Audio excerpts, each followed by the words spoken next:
The kettlebell swing is one of the simplest exercises you can imagine, amounting to little more than an explosive standing hip thrust. Yet, despite its simplicity, its reputation is that of a complete game changer. Whether you're trying to increase athletic ability or alter the composition of your body, kettlebell swings are notorious for creating jaw-dropping effects. In this video, we will go over what these effects are and how to perform the swing correctly. At the end of this video, I'll give you a simple workout routine to help you best utilize kettlebell swings to maximize training potential. So, watch it till the end. Let's get started. First, it must be said that there are different types of kettlebell swings. The one we will go over in this video is the two-handed hard-style swing. This swing is the foundational swing I would recommend learning first. This is a Russian-originated swing known for creating such extreme changes in those who utilize it that the effect has been given a name, the "what the hell" effect. It is called this because those who train with these seriously notice athletic gains in ways that don't even seem to make logical sense. For instance, when I started doing kettlebell swings, I broke past my old personal pull-up record and developed more endurance than I had when I ran track and field in high school. And this is by no means an uncommon experience. You see, kettlebell swings focus primarily on the chain of muscles and connective tissue known as the posterior chain. Because these muscles are behind you, most people tend not to see or think about them as often as their anterior counterparts. However, this is where nearly all the meaningful strength and power in the body comes from. In fact, the power of the posterior chain is so important to physical performance that it is universally recognized on a subconscious level.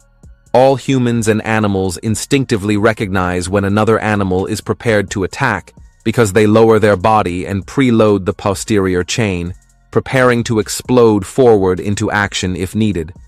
However, it's not just the muscles being trained, but also how they are being trained. If you just want to strengthen the posterior chain, deadlifts are a great option. Kettlebell swings add another element to the equation: ballistic movement. Ballistic movements not only strengthen the muscles, but also generate high levels of power. This means that, much like our wild cousins in the animal kingdom, kettlebell swings can create a strong and explosive posterior chain capable of sudden and intense displays of power. Also, when done correctly, swings are low impact, use a relatively low weight compared to one's max, and utilize such a robust chain of muscles that they can be done for high repetitions. This creates an amazingly effective means of developing high-intensity stamina. In the American Midwest, this ability to use strength and power for extended periods of time has been aptly named farm boy strength. This effect has made kettlebells a favorite among wrestlers and martial artists of all kinds who have to rely on intense physicality over many rounds of effort. This propensity for high repetition and high intensity also makes swings a massive calorie burner. In fact, a study done by the American Council of Exercise showed that kettlebell swings burned calories at an incredible rate of 1,200 per hour, roughly the same as running continuously at a 6-minute mile pace. When first starting swings, this becomes self-evident, as it feels very similar to sprinting in terms of cardiovascular activation. In terms of body recomposition, swings give the added bonus of heavily working the largest muscles in the body, the glutes. This means the metabolism will be elevated for days as the glutes resupply glucose and increase protein synthesis to heal before the next training day. And finally, perhaps my favorite effect of swings is their ability to help correct the all-too-common anteriorly tilted pelvis. One of the long-term effects of sitting is tight hip flexors and weak glutes, hamstrings, and core, causing the pelvis to often tip forward. This alters the posture from head to toe and makes injury during sport and exercise much more likely. Kettlebell swings just happen to strengthen the glutes, hamstrings, and core while opening the hip flexors. This alone, I often find, will increase athleticism in unexpected ways as the joints settle into more biomechanically advantageous positions. To start, stand with feet slightly wider than shoulder width apart and facing forward or slightly to the side. Then place the kettlebell a few feet in front of you. Now slightly bend at the knees while creating a deep hinge in the hips. Be sure to keep the spine straight throughout the entire movement, never rounding the back.